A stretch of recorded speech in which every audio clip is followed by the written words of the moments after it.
So these are just some of the quotes. What are the language that parents and kids use to describe SCT behavior? So from the parent interview, he calls it zoned out.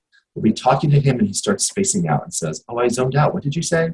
Or none of these are their actual names, but it's just that Charlotte's slow. That's Charlotte. We're used to it. So again, that's just who she is. This other parent, she's got this thing going on where it almost feels like it's like a mental block, where she won't allow herself like the control of her mind, you know? I don't know where she is when she's not concentrating, but sometimes you can tell that she's just looking like she's in another world. So this might be what parents are seeing, that same experience of what we saw when we tried to observe these kids in their academic. It's clear they're not concentrating, but you can tell they're also in their own different world. I love this quote, another parent. I asked him once what he was doing when he was in the back seat, quiet for 40 minutes. And he says, I'm watching TV in my mind. These are some of the things that children themselves said. My mom calls it Annaland. That's actually what we titled this paper. Again, these are not their real names. My mom calls it Annaland. It is this place where my imagination rests, like a little oasis, and there's a bunch of rainbows and all my ideas for books, stories, role plays. I love going into that world. I just want to be able to pull myself out of it. Someone asks me, like, what are you thinking about? And I don't know how to say it. No, I can't. This is a good example right here. I can't think of what I'm trying to say. So even during the context of the interview herself. And then another, I really hate it when I get lost in my thoughts because I will overthink a situation. So a couple of things that I think are important to point out here. You can tell from those first two quotes especially that this is something that the child not only understands and resonates, but enjoys. It's this place where my imagination rests. It's like a little oasis. All my ideas are there.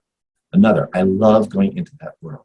This is really important information. When we start to read these quotes, it's like, okay, as we think about interventions, the goal is not going to be to get rid of this. Again, we're talking about excessive daydreaming, far beyond what would be expected or what other kids are daydreaming. I often get the question, daydreaming, isn't daydreaming a great thing?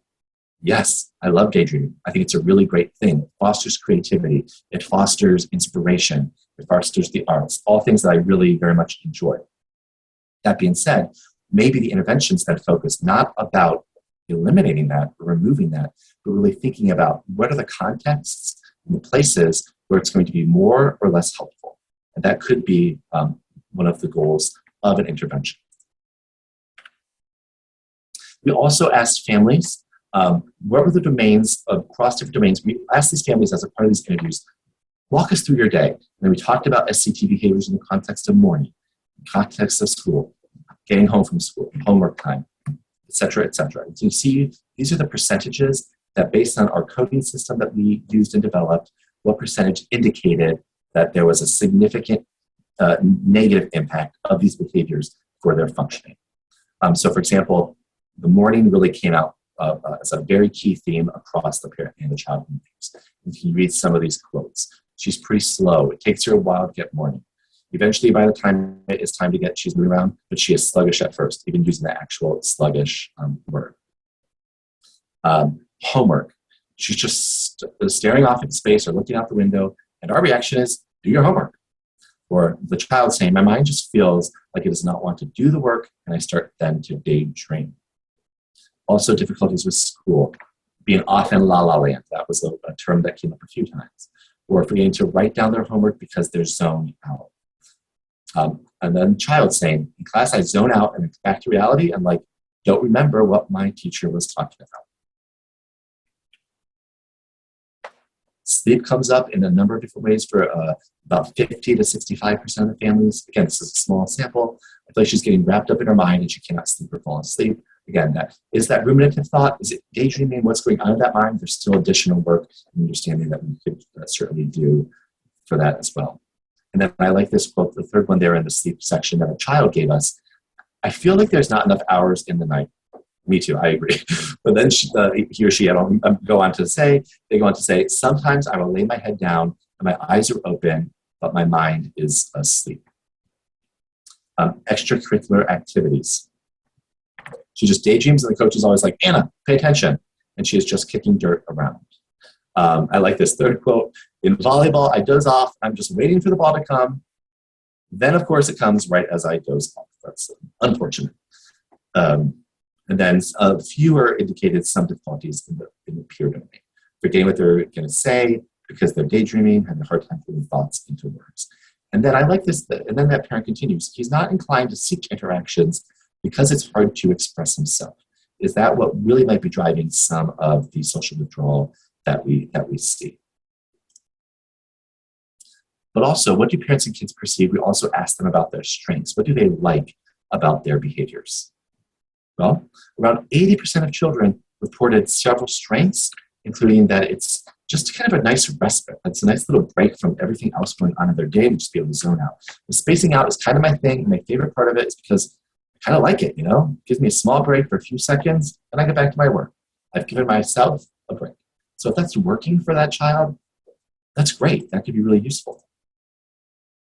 A lot of parents also really identified strengths specifically related to creativity and imagination. I feel like when she goes off in daydreaming, she's thinking about what she's going to work on, her imagination going crazy, always thinking outside the box. One of the things that was also really clear from the study, and that's been true in our empirical quantitative studies as well, is that it is really challenging to differentiate SCT from ADHD inattention. They are strongly related, even though they are different. And there's also might be this really interesting interplay between the two. So I really love this quote. This is from a parent. He would sometimes just forget to write the homework down. So that forgetfulness, that's an ADHD symptom. Either because he is zoned out, that's an SCT symptom, or forgetful, that's that same forgetful as ADHD symptom, or is in his own little world, right? That's an SCT symptom. So these are all the different ways that these things are really, can be related to each other, and we are not close to really understanding or detailing exactly how these things unfold across time, let alone in moment-to-moment interactions throughout the day like this. Another one. His teachers mentioned that he's just, I don't know why he says starting again, staring off into space in the classroom. Staring off into space, that's an SCT symptom.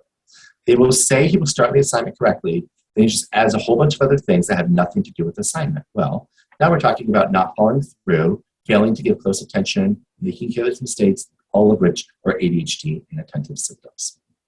So one of the things I like to note is that even though in these different national surveys, we do find groups of children who have SCT without also having ADHD, across hundreds of studies that we have recruited for our research studies here, we have had a very difficult time. We've really tried to find those children. And once we look across different informants, across different measures, we really don't find very many children with SCT only who don't also have at least some degree of ADHD inattentive symptoms as well.